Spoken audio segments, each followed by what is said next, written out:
So that's more Leon. So Leon's been kind of leading our work on that. And I think that we're ready to go. Maybe the 16th or earlier. So I noticed that the next event Yeah. So by that time we should be public with.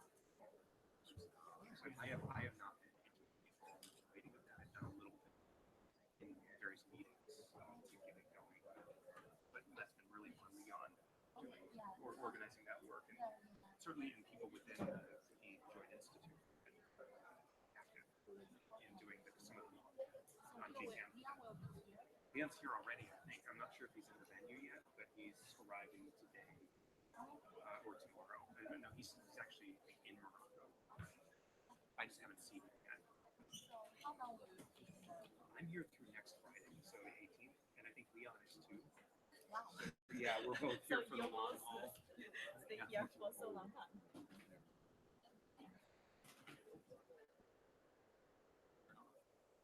It doesn't turn on. No. Thank you for that. No. Thank you. Especially if it's on live stream. Which it is. Okay. All right.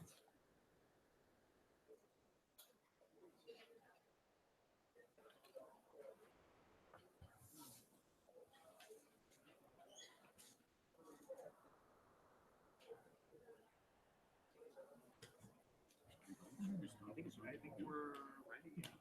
Go ahead. As long as the tech people are ready for the live stream. We are. It's done.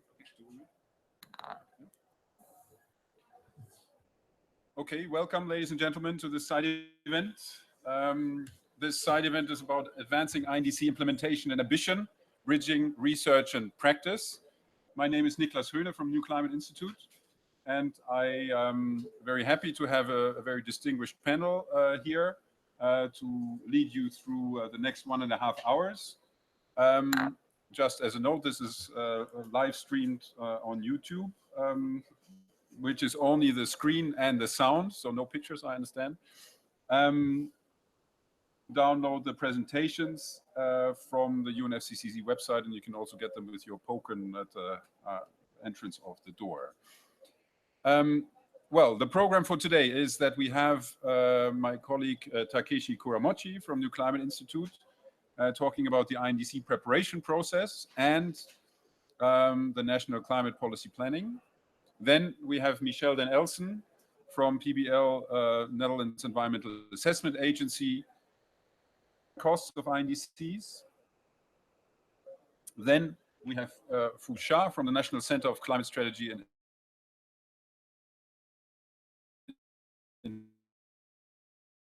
Innovation. We have Nathan Hultman about China's Center for Global Sustainability of the University of Maryland to talk about bridging the gap between research and practice to raise ambition. And after that, we will have time for questions and discussions.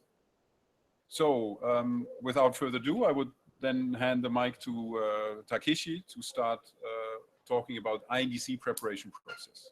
And again, if you're interested in the presentations, they are online. You can look at them right now and also download them afterwards. So Takeshi, you can use this.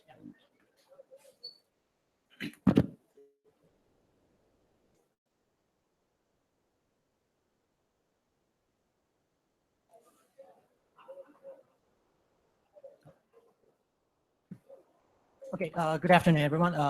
My name is Takeshi Kuramochi from NewClimate Institute. Today, I'm going to present our analysis and study on INDC preparation process and the country's progress on trying to achieve the targets that they set. So first of all, we present our analysis we did last year on how the INDC formulation process affected the national policy making in general. And we did a questionnaire survey to the country representatives and in-country experts, consultants, and all the other experts. And we found out that the INDC formulation process definitely kickstarted, consolidated, and strengthened the national policy-making process, and also enhanced capacity for climate planning. And a big benefit was that the formulation of post-2020 targets indirectly enhanced pre-2020 ambition. So we can say that the INDC formulation process functioned as a catalyst for stronger national policy making. But of course, there are also challenges. This is another paper NewClimate Institute published earlier this year. So there are mainly 5 issues upon formulating INDC. So one is general lack of availability of high quality data analysis. This also relates to the lack of technical expertise on potential mitigation options in all sectors. And also when it comes to justifying the ambition and fairness of their INDCs, there was no proposed framework how to do it. So countries had difficulty on that. And then the next 2 are related to cost benefits of the INDCs. So it's not just about the mitigation marginal abatement costs, but also the more broader socioeconomic impacts they wanted to know, but they don't know how to do it, or sufficient information was available. And that also relates to the understanding of how much finance country needs to implement the ambition mitigation target that they have in mind. And this is an overview of challenges that we surveyed. So it's a mix of sort of it's the two kinds. So one is related to the capacity that each national governments have, and related to the process itself. And then another is the issues related to the analytical capacity to, for example, to develop energy modeling analysis or mitigation scenario analysis. And here you can see that the difficulties to assess, quantitatively assess the benefits and the costs of INDC meeting the certain mitigation target that was identified to be the most challenging. And then you have all the capacity build, sort of process-related issues. And then you also have this fairness and ambition, which doesn't have a strong disagreement, but also not a big share of agreement. And it seems like that the countries didn't really know what exactly to do or how to defend their ambition. And that can be seen also in the INDC. So we're currently implementing the study together with the University of Cape Town. Yeah, a lot of countries claim, for example, there are SIDS or there are LDCs or the per capita emission is low, but many countries don't go beyond that, and they never, many of them never compared with other countries' ambition or with the what's recommended by science. And from NewClimate Institute and the presenters here, I think where we can contribute is on the sort of quantitative analysis on where the country should go in terms of emission reductions and how that can be done. And the first one is on the assessing these, evaluating INDCs based on effort sharing approaches. So this is the map from Climate Action Tracker. We compare each country's INDC compared to large set of effort sharing approaches, including per capita emissions or equal marginal abatement costs, etc. And we just released a new country assessment updates, including current policy projections just last week. So if you're interested, please visit us at climateactiontracker.org.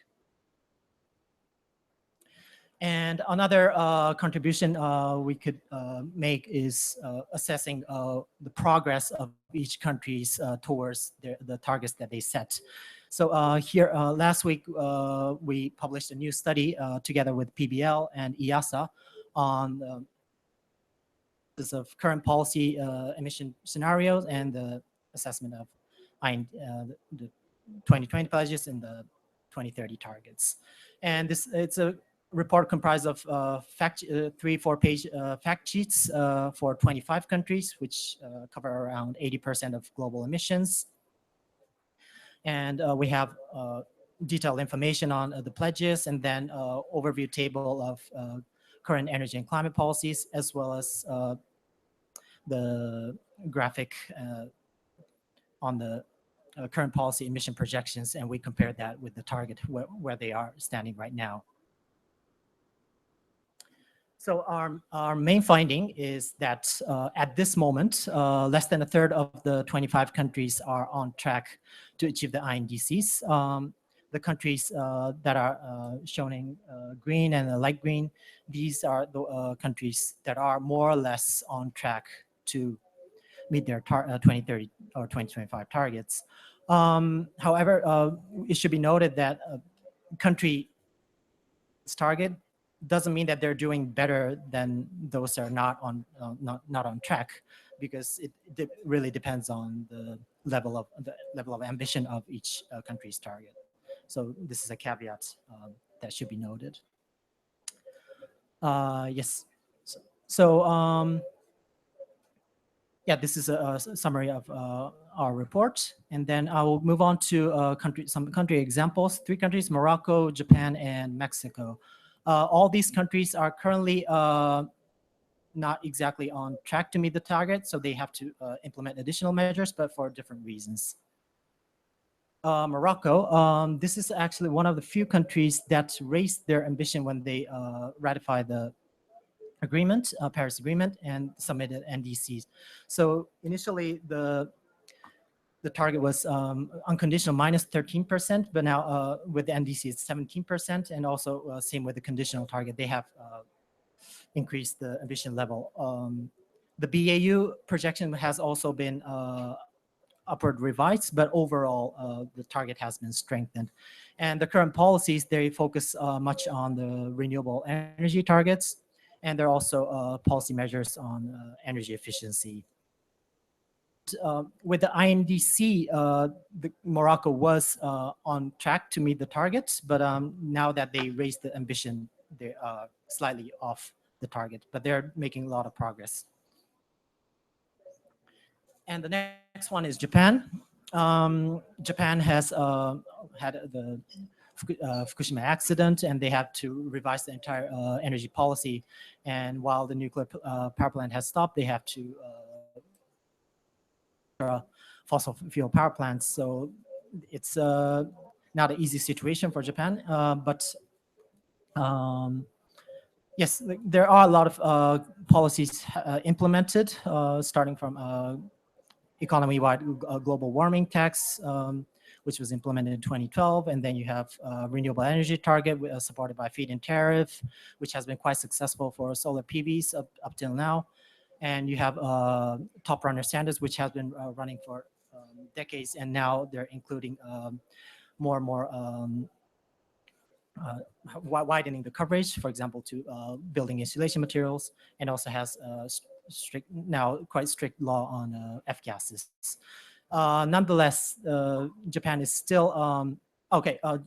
Our projection compared to last year's PBL report led by Michel has gone downward, but still at this moment it's not enough to meet the INDC that they set.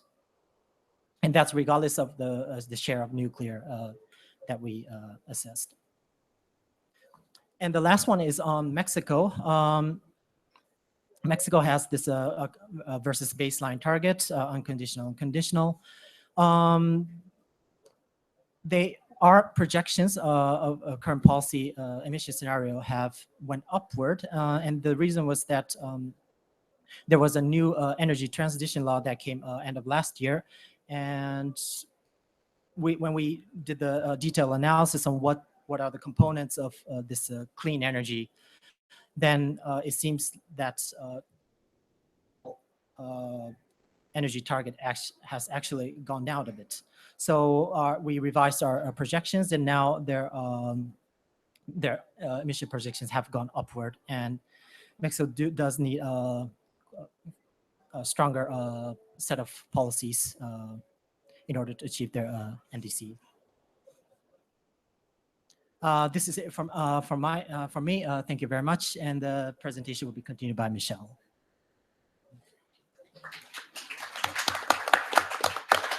Thank you very much. Before turning to Michel, are there any clarifying questions at this point? Only questions of clarification will come to a general discussion at the end after all our 4 speakers. But if you haven't understood something or need some clarification, please ask now. Yeah, are there microphones here, actually? Maybe stand up and speak loudly, and then...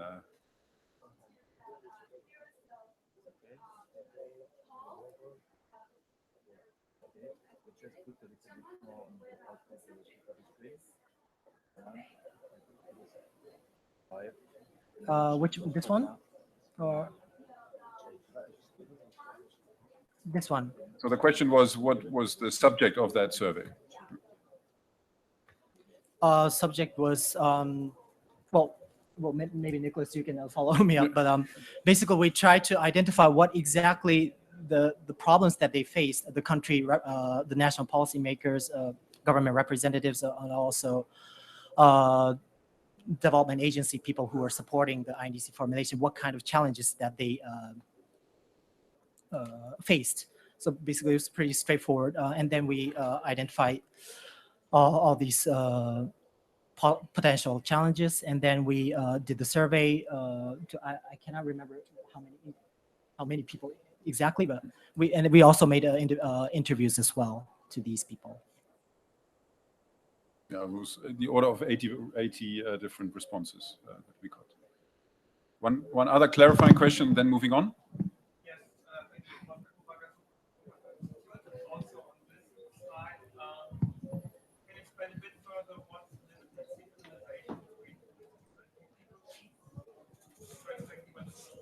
between Can you just repeat your question now that you have a microphone? Okay, thank you very much. And introduce yourself as you did.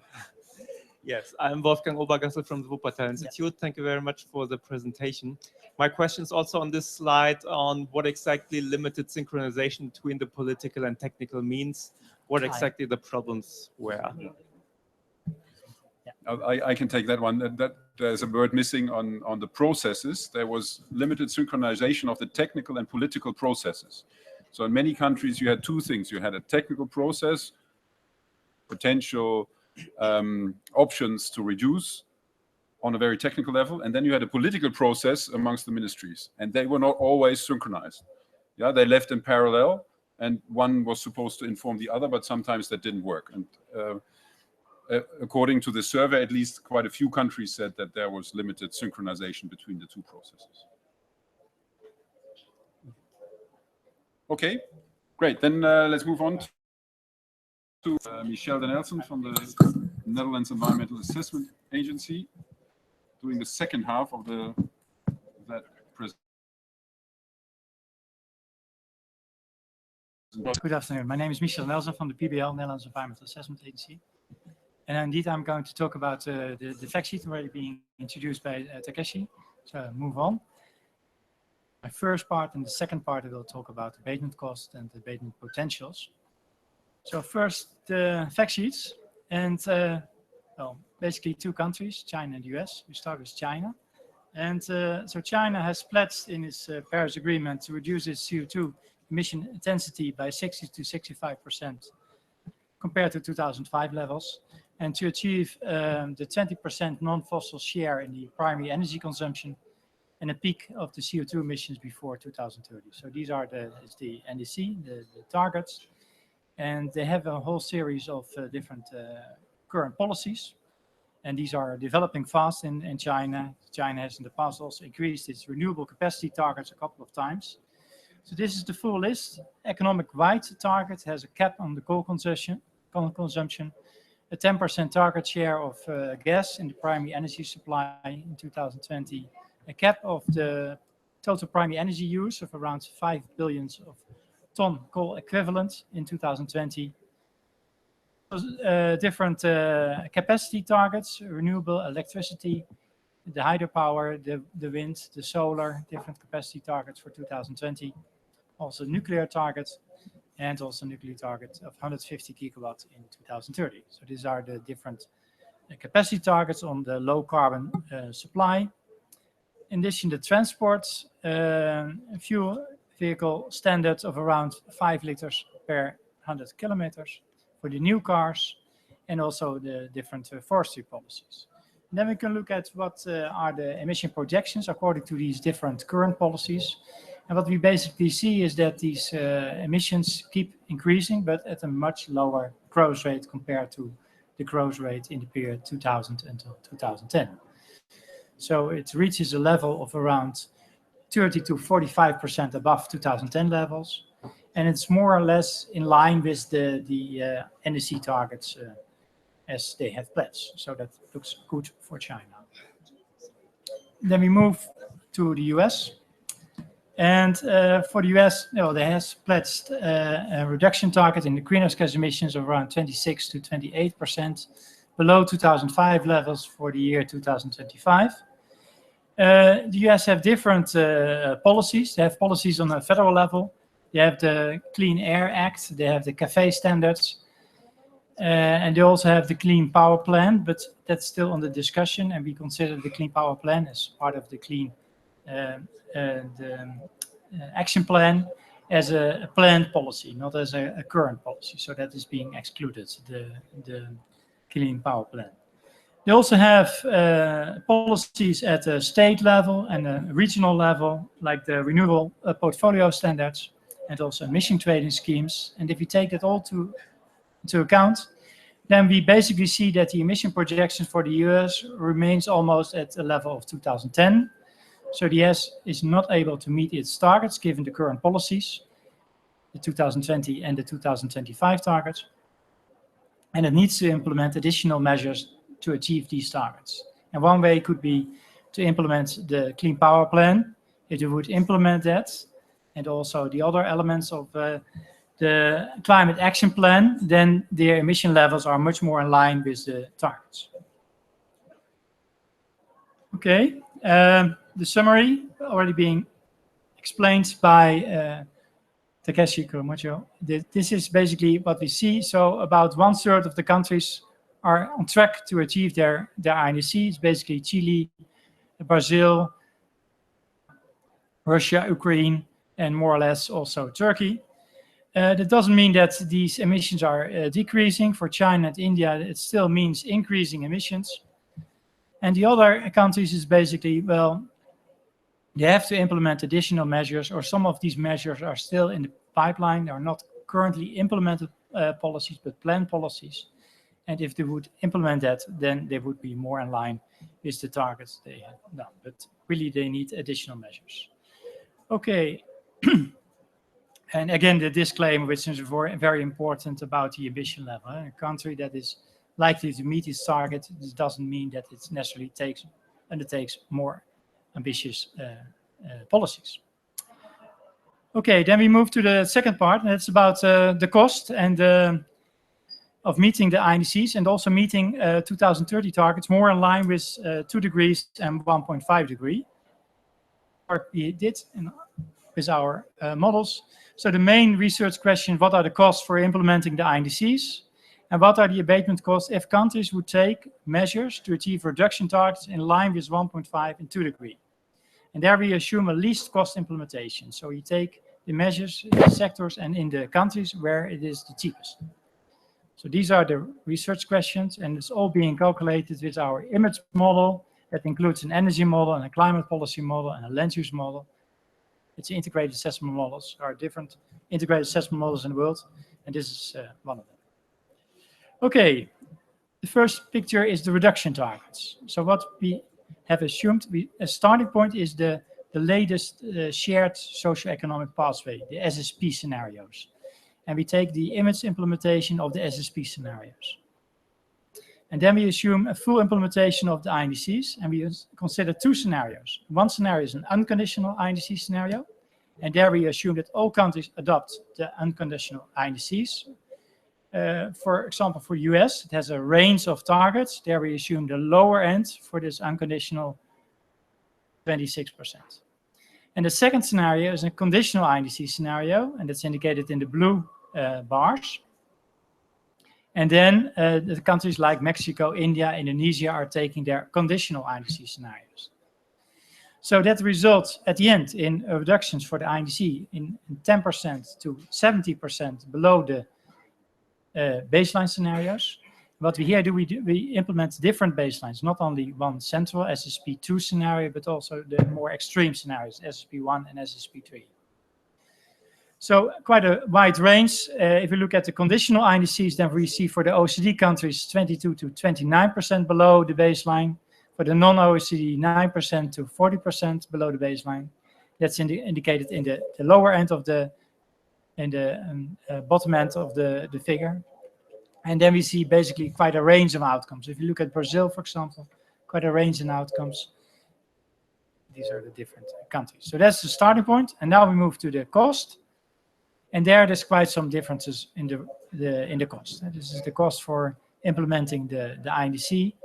And basically at the global level, we're talking about cost in the order of 0.05% of the GDP and 0.50% of the GDP in 2030 for the unconditional INDC, and somewhat higher, 0.1, 0.2% for the conditional INDCs. And that's also indicated here. The cost again for the OECD are somewhat higher compared to the non-OECD. And if you look at the billions in the US dollars, then we are talking about 60 to 135 billion US dollars in the year 2030. Yeah, this is our yearly cost, and this is the cost in that particular year.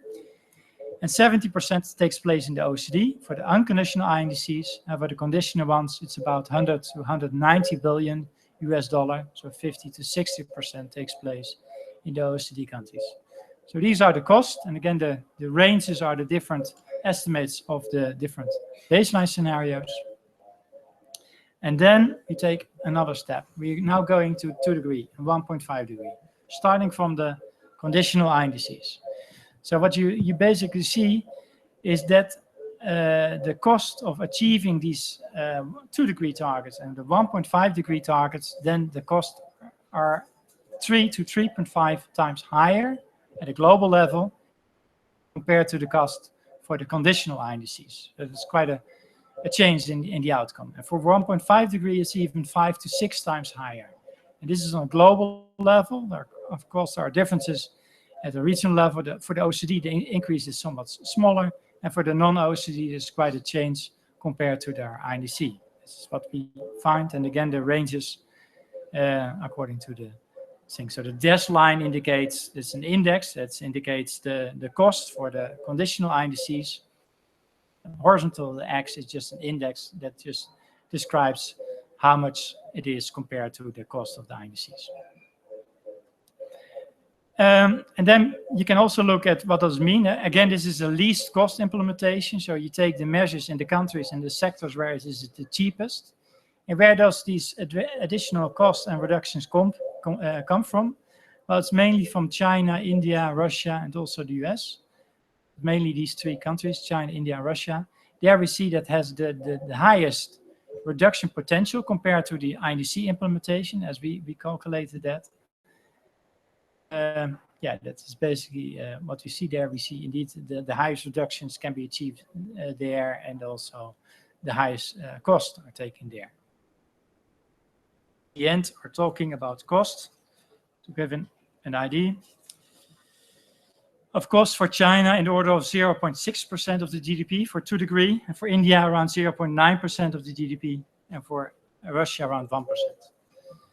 Okay, and I come to the final conclusions, and well, that's interesting to see. If you look at the conditional INDCs, if you look at the emission gap report, that, by the way, will be presented tomorrow morning at the U Pavilion. If you look at the conditional INDCs, this brings you about halfway. So you have these baseline developments, and you have where you need to be for 2 degrees, and the conditionals brings you about halfway. But if you look at the cost, then there's still quite a difference in terms of costs. We are talking about 3 to 3.5 times higher for 2 degrees and 5 to 6 times higher for 1.5 degrees. So that's the main conclusions. Our report is available during this week, and we will announce it also on Climate List. Thank you.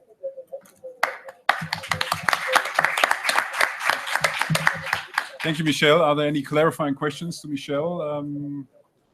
And I'll take people first that haven't spoken yet. So first, first Axel, and then yeah, just since you haven't said anything. The least cost. Please introduce yourself. Axel Michalova from University of Zurich and Perspectives. So my question would be, does this least cost path include market mechanisms, or do you just fill the least cost on the level of each country and then have no, let's say, transfers between those countries? No, indeed, there are no transfer. We take just a carbon tax, a uniform carbon tax to reach 2 degrees, and then we look how you can implement these measures according to a uniform carbon price, so to say. So that's another discussion still about who is going to pay for these costs. That's another discussion. So with the market mechanism, you could change who is paying in the end. Exactly. But you can't go further down. So it's a global least cost scenario. Yeah, exactly. So the global total costs are the lowest, at least according to this model. Yeah. We have also compared it with other estimates, and actually we're quite in line with other estimates. Yeah. Okay, another question then. I am a student, a second-year master's student from School of Public Policy from University of Maryland. Would you mind to clarify the 3 different scenarios, conditional, unconditional, and baseline, and also the model you use to get the results? Thank you.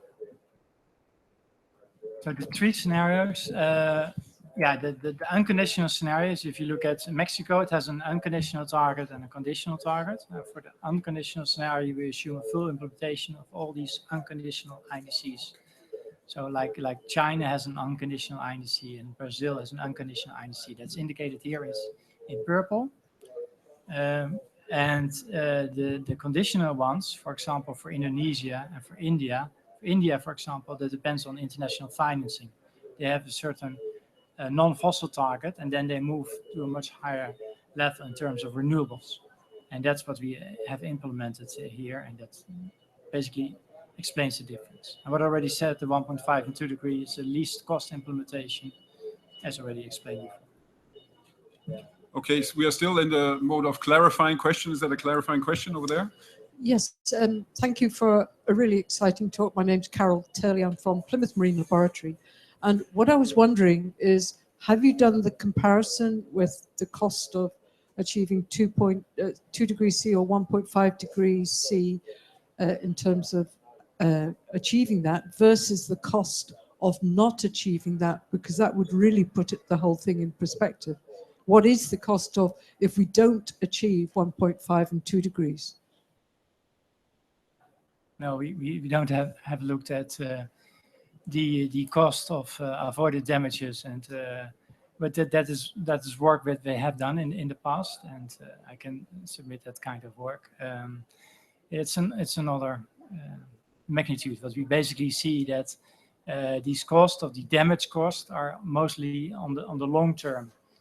And basically the long term after 2050, because if you look at the 2 degree scenarios and the business as usual scenarios, then the temperature projections differ after 2030 or 2040.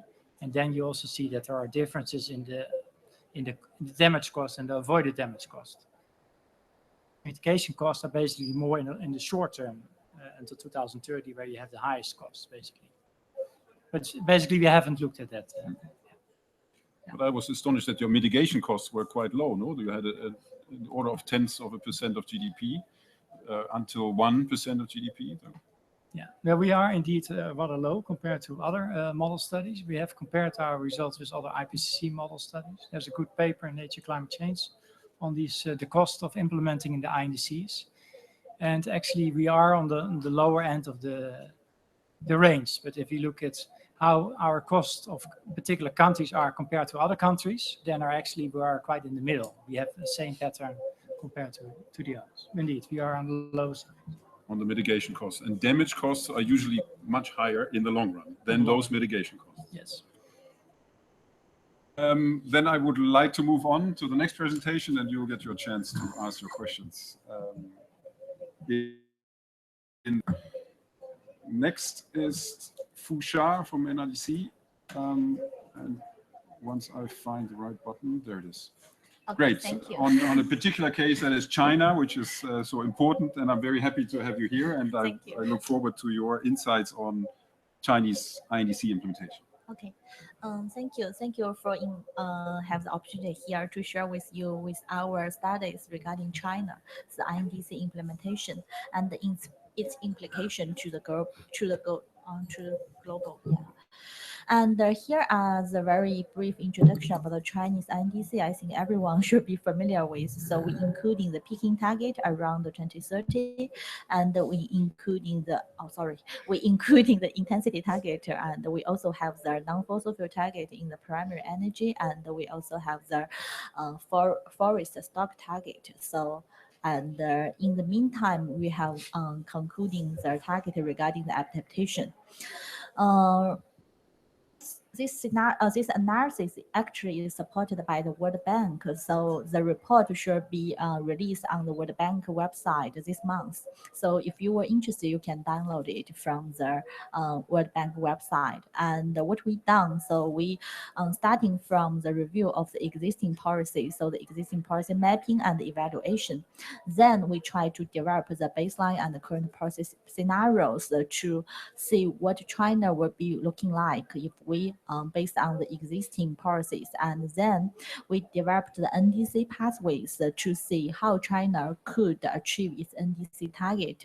And then we examine the socio-economic implication of these pathways to see the challenges and the co-benefits China would be faced.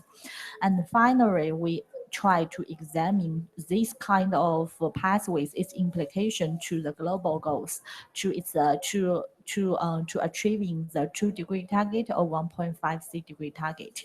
So here we combine the quantitative and the qualitative analysis together, and we starting from the literature review, and also we have done our modeling studies based on our own capacity. So you see in the right side, we have the structure of one model we adopted. We call it PASS scenario or PASS model. So it's an energy system model focusing on China. The starting point of our study is that the China has realized that its traditional direct model is not sustainable. So China has made the decision to shift to a new normal. So through the innovative direct path. So about the innovative direct path, the carbon productivity per GDP will be increased, and the GDP will be relies less on the emissions and energy consumption. So this is the starting point for the analysis. So to examine the to find out the transformation or transition pathways. And here are some analyses regarding the BAU scenarios. So we find out that the deviation from the BAU will be required for China necessary, and the different sectors may have different mitigation potentials. And if China could achieve its NDC, we identified there will be a very specific or very significant departure and the decoupling of the economic growth. So you will see that even the Chinese GDP will continue to grow in a very in a relatively rapid rate, but its total emissions will be very stable and even decreasing. And the different driving forces will be play different roles in driving China's future trajectory. And before 2030, the energy efficiency maybe will play a very important role, but after 2030, the decarbonization of energy system will play a more important role than the energy efficiency. And we further identify that there might be three important pillars in helping China to achieve its NDC. The first one, the improvement of its energy efficiency. And the second one is the decarbonization of the electricity system. And the third one is the electrification rate of the end use industry. So here I think this is very similar as the three pillars proposed by the IPCC AI5 scenario, and we think this is very similar in China as well. And we also conduct the sector by sector analysis and notice that the different sectors will play different roles. So before 2020, the industries will peak. So, and then the building and the transportation sectors will peak later, around 2020 to 2025, or even after 2030, especially for the transport sector. And we also examine the policies that will be required to help China to achieve its INDC target. So from the overarching national strategy, and also from different sectors like the energy system, and how to support the scientific and the technology innovation. And we also identify some policies in different sectors, and in the changing the incentives or the behaviors to incentives the sustainable and low carbon behavior. So our general finding is that usually, up to date, China rely more on the regulations. So we call it command control policies to achieve our target. But we find out that there are some problems with the existing policy and measures, and in particular regarding the costs. So we plan to rely more and more on to introduce more on the market-based mechanism. That's why we will launch our nationwide carbon market next year. So I think that will change the Chinese policy mapping a lot. And we also examine, as I mentioned, the challenges and the co-benefits of China's INDC, and we find out that although China faces a lot of challenges, but we still can gain many co-benefits. The first one is that China could increase the green supply. So we could invest 1.6 trillion RMB annually by 2030, so which in total will increase about 4.1 billion investment as a green investment. I think this will trigger China's future GDP increase. And secondly, we think that China will promote the green innovation. So we will create 3 million new jobs annually by 2030 in the renewable and other low carbon industries. And thirdly, we find that it will help China to shape its green culture to reduce air pollution. This is the most urgency task in China recently, and so it will help China to reduce air pollution by almost 80% by 2030. And finally, we have examined its implication to the world. So we find out that maybe there are different views regarding the China's emission level by 2030, but according to our analysis, we think what is most important is that how China could achieve rapid reduction after its peaking. So according to our analysis, if we want to achieve the 2-degree target, so the rapid significant carbon reduction after peaking will be very critical important, and that will be the real challenge for China. So if China only achieve a peak but at a platform, so I think it will not necessarily benefit to the global reduction or global long-term goals. We also identified that China is now on track to achieve its NDC goals, as mentioned by Michael. But we also maybe we still we identify that we also have very significant potential to further enhance its action, and also we think that China's NDC will be as a basis for the country to develop its long-term strategy, mid-century strategy, as required by the Paris Agreement before 2020. So you can see that according to the recent trends, we already lowered our projection. So the red line is our previous projection about the trajectory. However, the green ones is the recent ones. So recent trends in China in terms of the economic growth, the transformation, and the policies has recently released. We have lowered down our projection, but you can see that the reduction after 2030 still need to be very significant. So this is our real challenges. And anyhow, we still think that China's exercise will help China to demonstrate innovative development paths compared to the other developed countries in the history. And I think China's exercise will serve as a new example for the other developing countries to develop their economies. Here are some maybe remaining questions. So as I mentioned, so we still need to consider in the new starting point as well, for example, the 12th five-year plan. So in China's 13th five-year plan, we already increased our ambition for the year 2020. So our previous commitment is around 40 to 45% reduction in 2020 compared to the level of 2005. But according to the recent released 13th five-year plan target, we will achieve around 50% reduction by year 2020. I think this new starting point will affect our target in the year 2030 as well. And we also have other policies and other developed concept. We have initiated a new development concept and to introduce low carbon more on our mainstreaming strategy design. I think this will affect China's future well.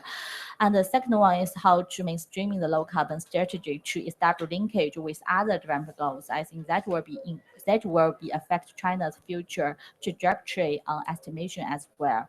And the third one is that how the analysis of NDC could feed in China's mid-century low emission development strategy. So China has initiated its planning of the mid-century strategy, but we're still facing a lot of uncertainties and difficulties. So how to design the post-2030 strategy, as I mentioned, will be a challenge for us. And the third one, and the last one is about the design and the balanced and coordinated policy framework. So what kind of framework will play its roles in help China to real transformation to a low carbon society? So the roles of carbon pricing tools and the international regional cooperation strategy will be very important. So here are my brief introductions. Thank you. Thank you very much. Are there clarifying questions to Fusha at this point?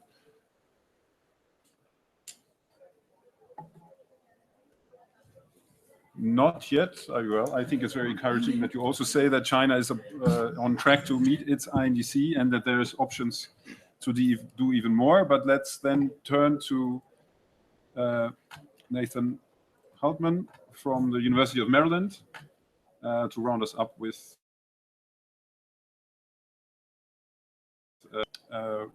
from research to practice. Nathan. Good. Oh, thanks, Niklas. So I'd like to take us in a slightly different direction from what we've heard so far. I would like to introduce some synthesis partial synthesis of what the speakers have done. And then I'd like also to start a conversation with us here on the panel and with the audience about what we can do more in this area to accelerate global ambition. How better can we connect the research communities, the kinds of work that we've seen today? How can we connect that into the national processes that Takeshi identified at the beginning that need some additional capacity? So my comments are targeted toward those specific questions. And let's, since we've seen a lot of very high quality and good analytical work on this, I'm not going to spend a lot of time doing a deep dive on the questions about assessing targets at the national level. Before I start, let me give you a little bit of background on my perspective on this. I've just returned to the university world a few months back after a couple of years working with the US, with the White House on our national target setting process and with our bilateral consultations with other countries. Now, nothing I'm saying here is representative of the United States government, but I'm speaking in my new capacity. And one of the elements that I certainly saw there was already identified by actually a couple of the speakers about the need for increased capacity at the national level across different countries, all countries, frankly, to better inform and understand what would be possible and how countries could deliver on those targets as we look to a cycle of accelerating ambition. In that same note, I do want to also thank the panelists on already here, because they've already been doing a lot of good work that's been informing discussions, I'm sure, at the international level and also for sure at the national level in many countries, including the US. So as we look at this, we've actually already seen a couple of examples, very good examples from the different reports that were presented here about thinking about national target setting, about what we need to do to compare ambition across countries, about what we might do at the national level with Fusha's talk about how to sort of think about how countries can commit to and then implement they've given. I'm not going to go into great detail. This is a similar slide to one we've seen at least twice already today. The point being one that we already know in this room, which is that the NDCs are quite heterogeneous. So it's important to understand those targets in their own national contexts when we're doing comparative assessments, as we've heard already through all of the presentations, to understand not only how they compare in terms of how we model the costs, but also how they compare in terms of what's kind of the policy momentum, what's already in place, and what needs to be done now in order to kind of reach the targets that countries have set. So I'm not going to go into great detail on that, but just to flag that that's an important piece. Another piece here is the question of how to connect these targets in the sort of NDCs in the NDC context to what we know is coming down the road with the mid-century strategies. And there's obviously some work that's already being done on mid-century strategies. But as we're thinking about this problem of basically getting the reason to do mid-century strategy through the Paris Agreement, I think using the same leverage that frankly that Takeshi said about how the NDCs force a national kind of conversation about what we can do and what we want to do, that these sort of mid-century strategies conversations will also help feed that. And I think it's important for us, as and I'm speaking here as a kind of analytical community, to make sure that we're dovetailing appropriately with the policy community. Now, I'm showing you here an example of a United States mid-century trajectory. I want to note it's dotted. It is not a formal commitment by the United States, but they've said before that their targets are on consistent with a straight line emission reduction to deep decarbonization by mid-century. So this is not going to be atypical of the kinds of mid-century strategies that we see coming out from countries into the future. And I want to note again that this is something that will be not only happening in the key emitters, but also in many countries around the world. So those countries are looking to understand better what they might be able to do. Final piece on this national target setting, which I think we did see earlier in the presentation as well. But there are multiple ways in which we can actually start looking at comparing across different national targets. And we've seen really good examples, and there's been reports we've already seen throughout the conversation today about how to actually incorporate some of these dimensions. Sometimes there's a kind of formal structure, like Shah mentioned, they have a formal structure to incorporate multiple dimensions. Sometimes it's sort of a qualitative approach where you don't sort of have, where you have to kind of balance things together, but it's unequivocal that you do need to balance some of these, all of these considerations, frankly, in terms of comparing the targets across categories. So that's on the national targets. We've also seen a little bit about global goals and how the INDCs or the NDCs and potentially even the mid-century strategies connect together and actually do or don't sort of set us on that path to 2 or 1.5 degrees. Now, I'm not going to go through the detail on this slide because there's too much, and frankly we don't have time. So I'm going to actually blow through it a little quickly. But just noting there are some really good research results from different teams around the world that have already been looking at the question of what the NDCs deliver. In fact, Michel also gave us some information about that. I just want you to get from this slide that there's different approaches that are out there, and we're actually in this moment of, it's frankly a quite interesting moment for both the policy community and the analytical community of how to do this process and how best to understand how these NDCs can or can't deliver on that 2-degree path. That's another one in that same vein. So just in the interest of time, I'm going to skip to this final piece in terms of thinking about more qualitatively as we kind of have seen all of these really good contributions from the groups today. How do these kind of add up as we're thinking about moving beyond a world in which we have a few really good groups that are doing this kind of work to support their national governments?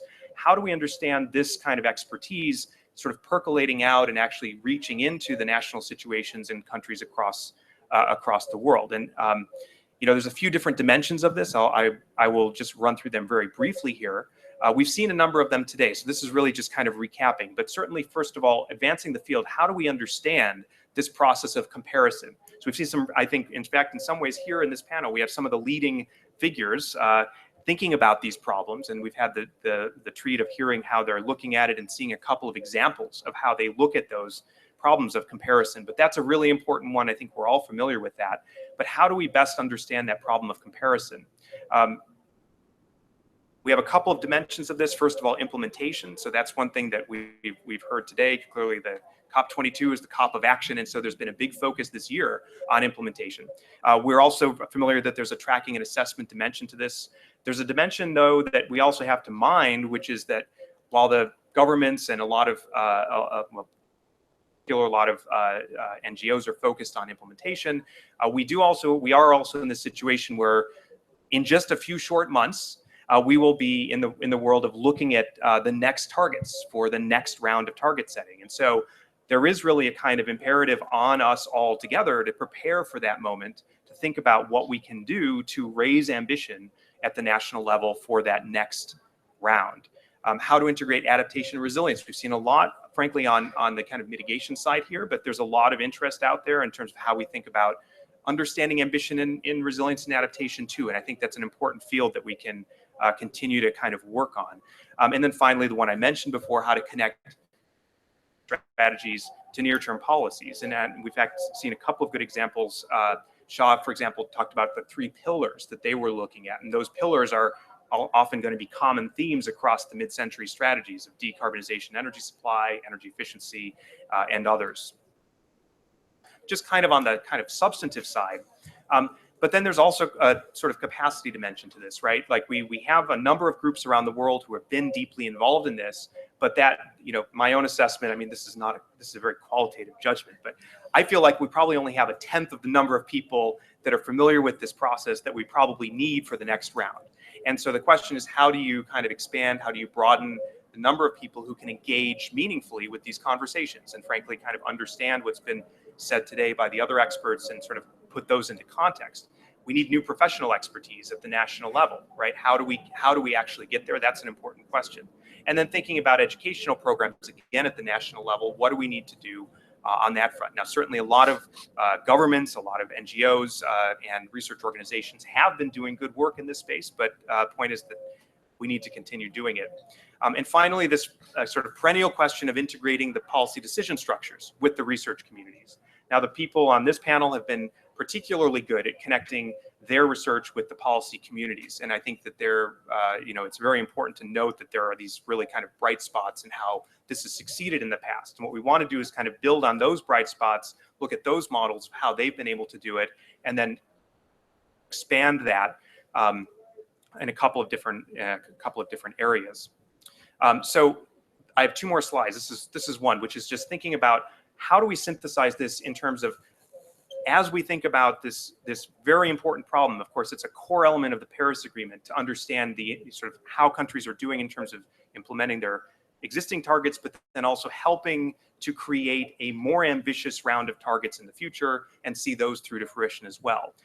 There's a big piece that the analytical and research community, the people up here and many others globally have been playing, and we need to kind of amplify that significantly over the next couple of years. We don't have that much time. So first of all, building a global community of good practice, and this is a step toward that. The groups here have been doing that very vigorously. But creating also a culture of open review of case studies, publications, and even convening, where we start collecting the community together with policy community and start talking about what is useful and helpful across both of those interfaces. I think that cross-national conversations are extremely important here, and ones not only with the key emitting countries, as we sort of have seen in terms of the first rounds of target setting, but also bringing in new entrants from other countries who are maybe not the key emitters, but still have a very strong interest in building up their expertise in these areas because they're interested in contributing to the solution and also bringing in some of their national circumstances as well. And finally, thinking about how to do partnerships. Obviously, there's a lot of good partnerships out there. There's a lot of networks where, there's probably one network a day where we're hearing about sort of being convened to kind of advance implementation. But that's another piece that I think we in the research community could continue to advance, and I'll talk about that in just a sec.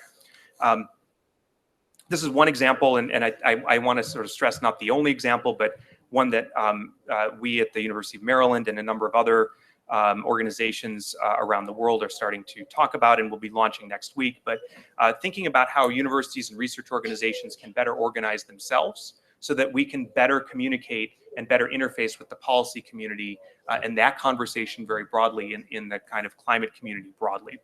So I just wanted to mention we are pulling this together. If there are people that are interested, please check out the website researchforclimateaction.org. We will be having a launch event next week, the 17th at noon, and you're welcome to come and hear more information about that. But this is our attempt to try to fill some of that gap. I don't feel that we own that or anybody can actually individually fill that. But the point is that organizing ourselves better to try to bring in those new entrants, try to advance the field, is an area where I think all of us on this panel are committed to and want to continue to think about creatively with the policy community and with the broader climate community that's gathered here today and those that couldn't make it even. So with that, I'll conclude and we can toss back to Niklas. Thank you. Thank you, Nathan. Before we go to a general discussion on everything that you heard, are there any clarifying questions on what Nathan has presented? None? That's very good. So on the discussion, we have now half an hour for discussion, which is very nice, and we count on you to participate. On this very particular event, we wanted to focus on the link between research and practice. And we have the research work of the people sitting on the panel. We've seen that we've assessed the INDC preparation process and found out that it has indeed catalyzed national policy making. We've assessed what kind of problems or challenges countries faced during that process. We've analyzed the INDCs, we've checked them against the national policy pathways and looked whether countries are meeting the INDCs. And we've aggregated it on a global level and have seen that ambition is not sufficient yet. Now, there could be more that can be done. And I think looking forward, there should be more, like comparison between countries or looking at options, how to increase ambition, thinking about the new INDC targets in the new rounds, and also thinking about the long-term transitions that we've heard. That I think is the new thing that can happen on the analysis side, research. Another element where I think the research can help is that capacity building, helping more people to understand what the INDCs are about and what all of these issues can do. And the last point Nathan also mentioned is the link between policy and research. How can that be improved? And that basically, for me, links to the global stocktake or the facilitative dialogue in 2018, where there will probably be an interesting input from research to the policy community. So on the discussion that we have right now, I'm looking for contributions, questions around this question about necessary, how can that link, how can it be put together also in light of national policy making or the international process of the 2018 Global Stocktake or Facilitative Dialogue, or 2023. So, floor is open for discussions, and I think there also is room for general comments on these issues from the panel here. Where there are points, I'll take first people that haven't spoken and then take the round. So there's a contribution to the discussion at the back there. Please identify yourself and then pose your question or make your contribution. Sure. Devin McCarthy with the Canadian Electricity Association. In thinking about what research is needed, I'm interested in your perceptions on, as you went through these nationally determined contributions and saw who was on track to achieve it and where who were falling behind. Were there trends that emerged to you, the panelists, in terms of, especially for those countries that are not on track to achieve their targets? Do you find that it was sort of the political class setting ambitions that were somewhat unrealistic for that economy for political reasons, or sort of policy and technical experts putting forward ideas and saying, we can do this at this level, at this pace, and it just hasn't really been delivering? Or maybe a third option, citizens themselves are pushing back against cost increases for energy or behavioral changes that they're being asked to make, and just aren't making those changes quickly enough. Let's say public transportation, for example. So I'm wondering if you've identified on that sort of three-legged stool, is there one leg that has the most cracks? Okay, any of you two want to take that question?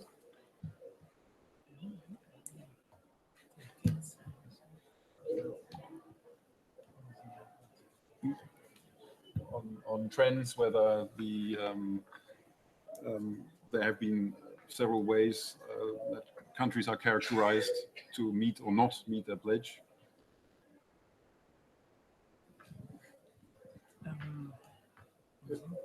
If not, then I'll try to handle that. I think what you had, the three cases, I think all of them are happening. It's very, very country specific. There's countries which have set very ambitious political targets, but have now difficulties to really implement them.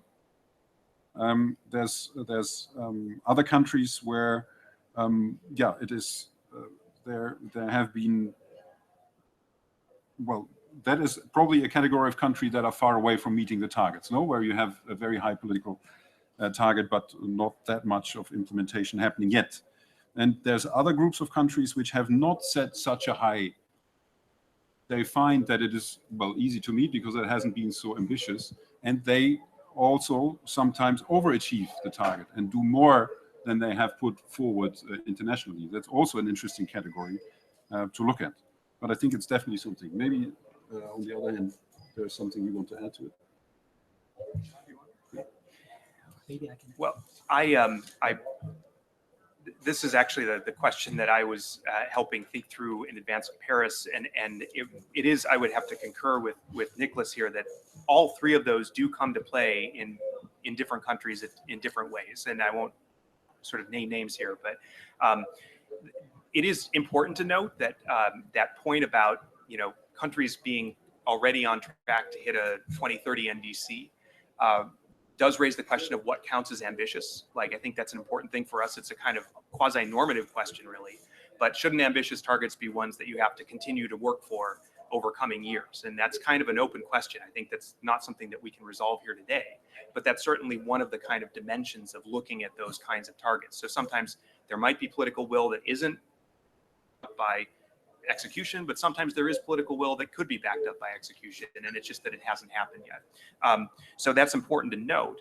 But specifically to your point, like that I do basically, just in summary, I think that thinking about national circumstances is really the only way to answer that, because all the countries just have a different combination of those dimensions of political will and how much they kind of push toward the kind of ambitious end of the target setting range. Yes, maybe I can add a bit to what Niklas responded.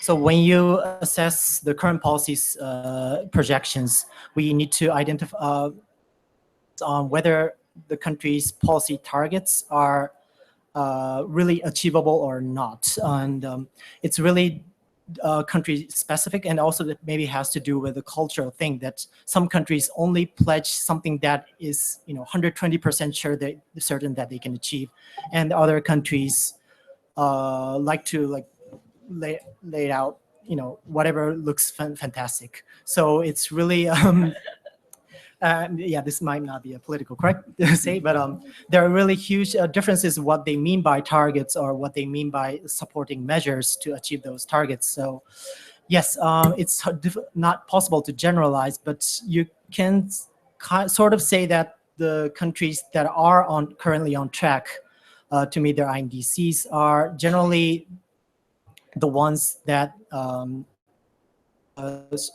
extremely strong, ambitious targets at this point, and therefore their policies, current set of policies, they're very close to achieving. Let me make one more quick point on this, which has come up in two different comments here, which is that countries are, many countries, in fact, almost all countries are conservative in their own ways when they're doing target setting. And I think one of the key things here is we're talking about bridging the research and practice. The better information that the countries have about what they can do, the more likely they are to set an ambitious target.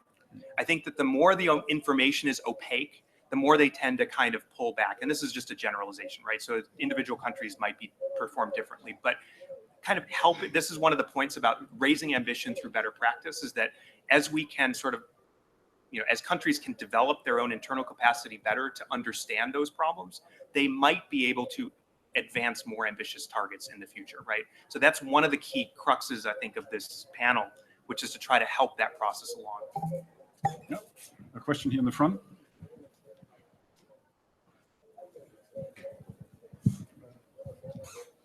Hello. Roque Pedacho from CAN Latin America, and 100% renewable by 2050. We've been studying the recent 2050 by, in fact, study by UNEP and ICLAC calling for zero carbon by 2050. And we compared that with the NDCs, and the obvious conclusion is that most countries have just gone for the low-hanging fruit, short-term, and well, basically non-transformational. Did you find something like that in the overall picture? And what is the conclusions you can?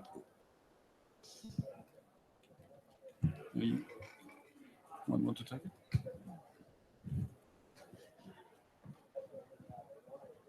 You? Well, then I'll try to answer that question. I think the INDCs are far away from transformational. That's very clear. If you aggregate them all up, I think at least none of the major countries has put forward something that is really going to zero by 2050. I think all of the countries, or most of the countries, have been conservative in the international context, having put forward an INDC which they can meet, which they are sure to be able to meet. And most of the countries can do more and basically have to do more. I think that's why it's so important now to think about the long term, not about the short-term INDCs. It's about a transformation towards zero emissions. And that's a long-term transformation. And that's why countries here are asked to put forward their long-term decarbonization plans and make them real and implement them at home. There's still a long way to go. INDCs are the first step, not sufficient to serve that purpose yet. Sorry? Not yet. You are saying they're not backcasting. So what they should do indeed, and that's actually what has been done in some of the research projects, this deep decarbonization project, for example, has done the backcasting. They've started from very low emissions in 2050 and then backcasted back to today to see what needs to happen in the short term to be on that track. That's exactly what countries need to do now to be compatible with the agreed goals of the Paris Agreement, which is, in the long run, efforts towards 1.5 and going to 0, basically. And we have an opportunity here because, countries have been invited to do this as part, within Paris. So that there's a great opportunity for them to have that national conversation about whether their targets are in the right direction, particularly for those who've done 2030 targets who might, be able to increase ambition in 2020. All right, question here, Axel. Then I'll take you first and then. All right, sorry. I'm Khalid Ben Amou. I'm the managing director of the Sahara Wind Project based in Morocco. And it's basically about high voltage DC wind and hydrogen for feedstock. My question is basically, how can you, looking at the Chinese example, decarbonizing industry has tremendous opportunities for leaping the technologies into the transport sector, because if you decarbonize the industry, you talk about intermittent and storage of energy, which can then feed into the transport sector. My question is, how can you highlight these leaps, these potential for leaps for transformation of both the industry and the transport sector? How can you push further, take whole industries, fertilizer industries, steel industries, where you have feedstock, where hydrogen can come from renewable sources, it can, and then you have a transformation of the power sector, of the transport sector. So how can you fast track these perspectives? Michel? Okay. Yeah. I think that, yeah, it's not easy to answer actually. So for the industry sectors, I think it will be much easier for us because the demand has already the demand is not increasing.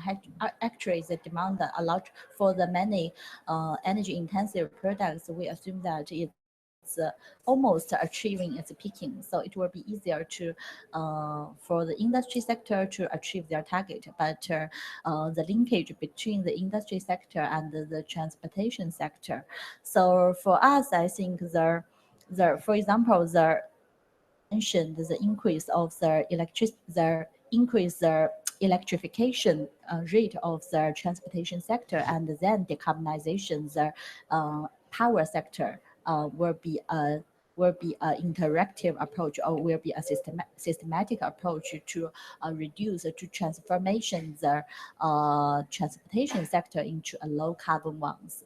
But for the I'm not sure whether I understand your question correctly. So another one industry is about can generate clean fuels for the transportation. Oh yeah, I know.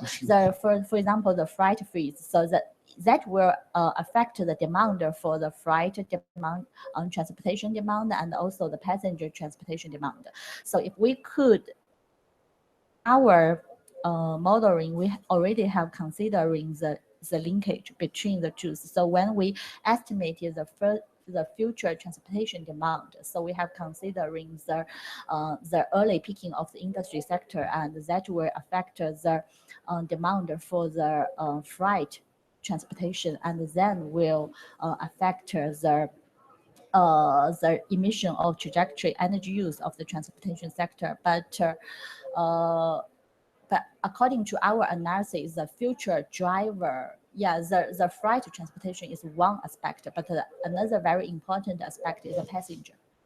The passenger transportation will play a very important role in the future transportation demand. So that will have our transportation peaking and energy use peak later than the industry sector.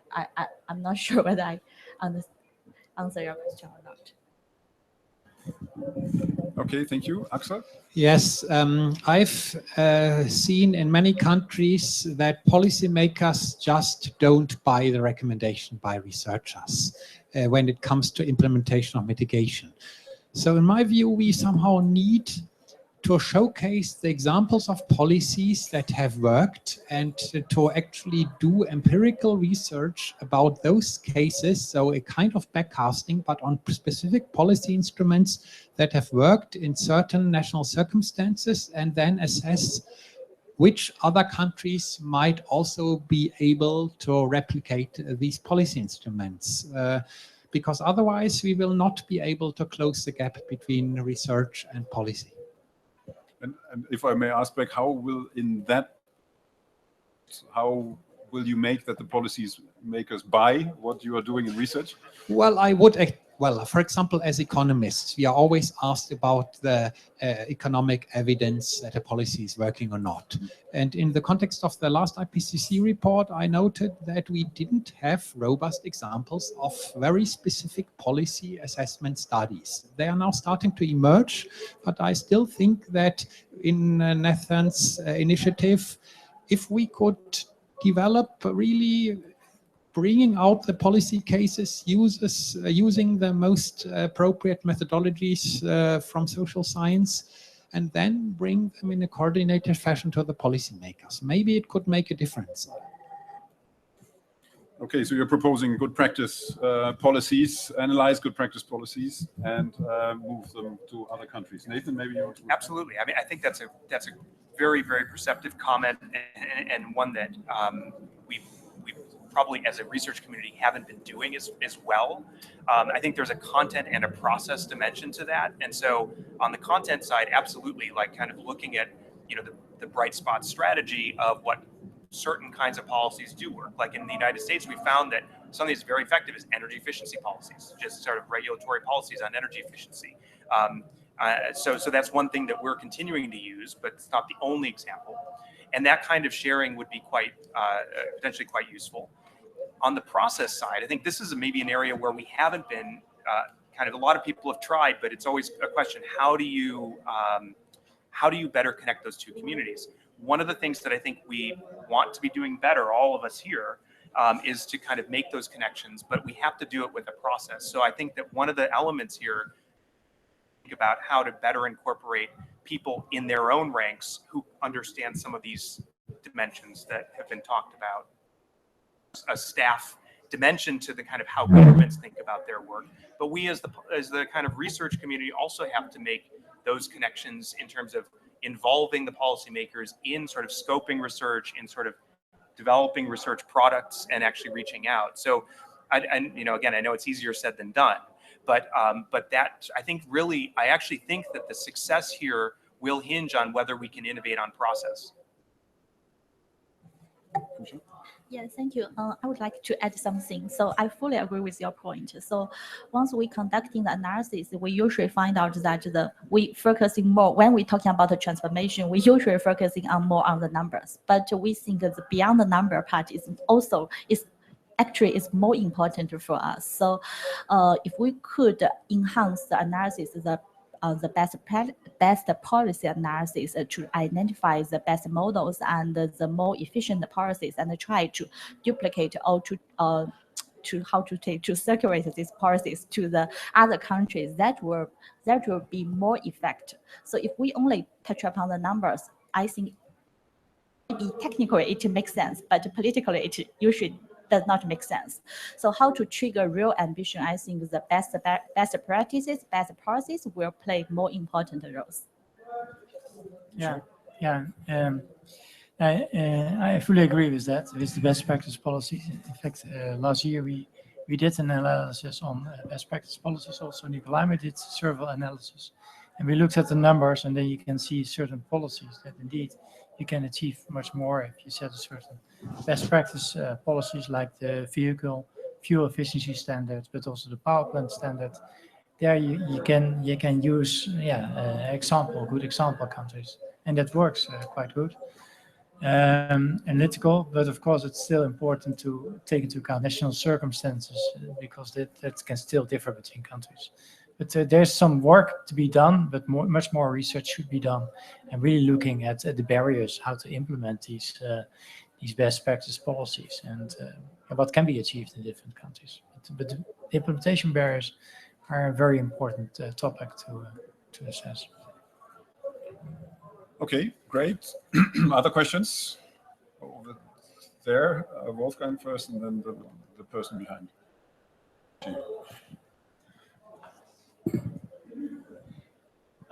Thank you very much. Yeah, actually, I just wanted to pick up on the discussion you're just having.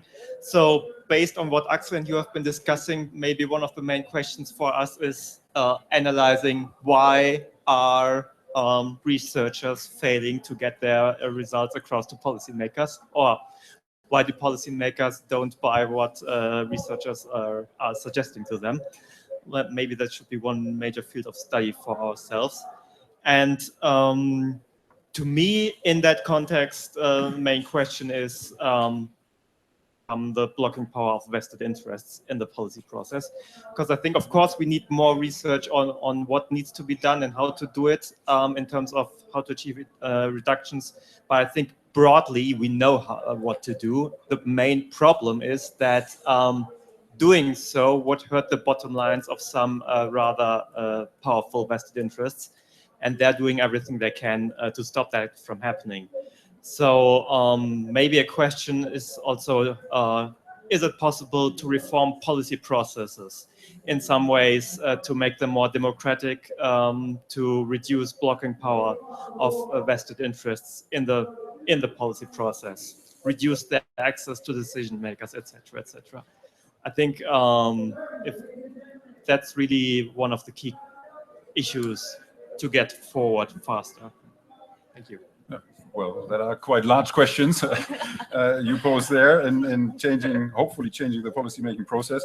But I actually disagree that researchers don't get their point across. I mean, there may be cases where not, but there are also cases where because listen to it. Otherwise, we could all stop researching.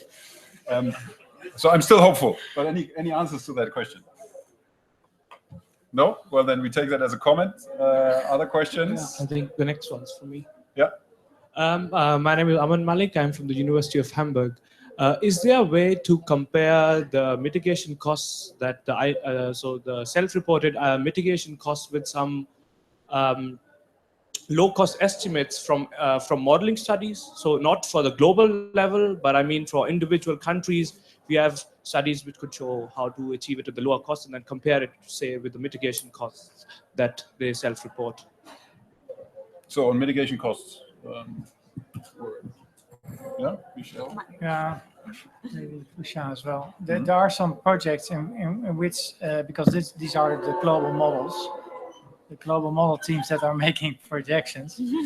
But there's also nice projects like the CD Links project, European project, and other project where we bring these the global models and these national experts together and bring them together and look at comparing the outcomes of global models with national models. And I think that helps both models in different ways, because for the national models it brings the global context, and for the global models it helps to into these models and improve certain parameters. So I think in a particular research project where these national and global model teams are working together is one opportunity to get things done. Yeah. Yeah, I think just as Michel mentioned, there are several projects try to combine the global modeling and the national modeling team together, and I think that will be helpful because the global modeling usually do not have the very detailed national circumstance considerations, and the national models will know their country better. So it will be helpful to buy them together. But usually there are also several different difficulties because the national modeling team and the global modeling team, they sometimes use different methodologies. So the global modeling team sometimes mainly focus on the top-down approach, and the national ones and some national modeling based on the bottom-up approach. So they will have different definition about the cost itself. So even we also call it mitigation cost, but in the different modeling contexts, they will have different meanings. So this will also need to be considered when we compare the costs as well. Thank you. Then there was a question up here in the front, if that's still valid. Yes. Thank you. My name is Connie Espinosa. I work for CDKN. I first just want to congratulate. It was a very good panel. Something that we probably I miss from your interventions and for the experience that we have followed in some of the countries in Latin America is that information, as you mentioned, is key, is fundamental for making the case for INDCs, but also working with not only the Ministry of Environment, but also working with the Ministry of Finance, because as the colleague from China said, it is important to measure the cost benefits there, or co-benefits as well, and making the case for how economic sectors will gain competitiveness in this process as well. So making the case also for the private sector. And this links to the final part that it's very important that INDCs, well, before INDCs, now NDCs are maintained or validated by different sectors of the civil society, because at the end, they will be the ones implementing this. So this is when the private sector and different actors that I have heard also today are involved in this. So it's not only a challenge that the government faces, but also is a challenge that the entire country faces, and they agree on that. If you don't have that agreement, if someone says before, how do we make in another way, if you don't involve the other sectors, it's very difficult that the country as a whole will be able to implement this. So I think this is a lesson that we have learned, and in order to increase ambition, I think we have to rescue that. We have to build this. We have to build this in a participatory manner, as to have others also engage in the process, and also to validate the information that scientists as well. Thank you.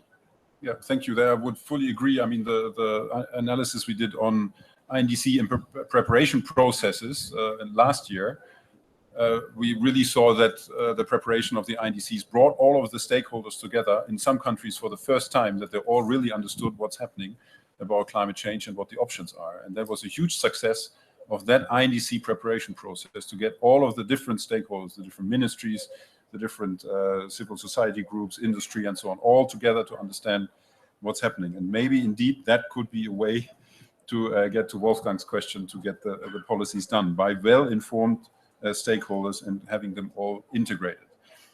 Unfortunately, that was a one-time effort for Paris, for the INDCs.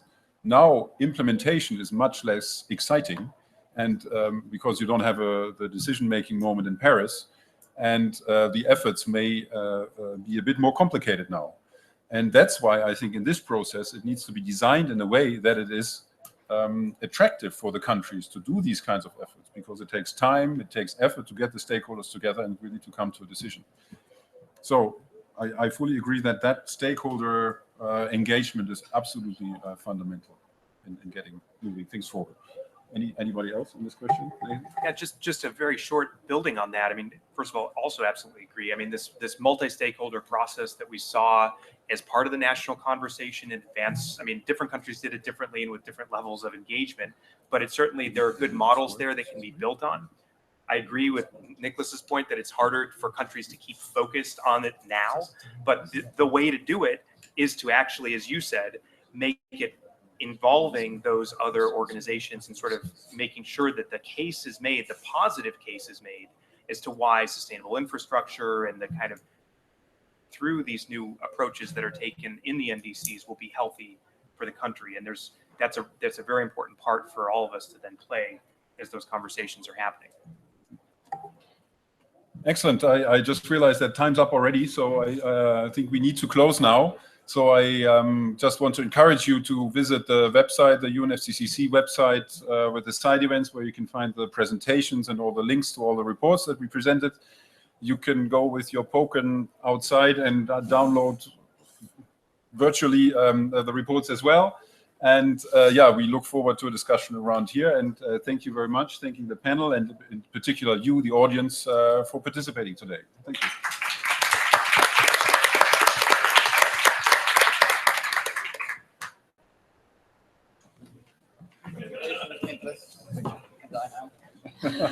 No, we won't. But before that, my country, sorry, the Argentine government is extremely pissed off with you all. Yes, all right. let's say electricity, or you can transform electricity to hydrogen, which can be a transportation.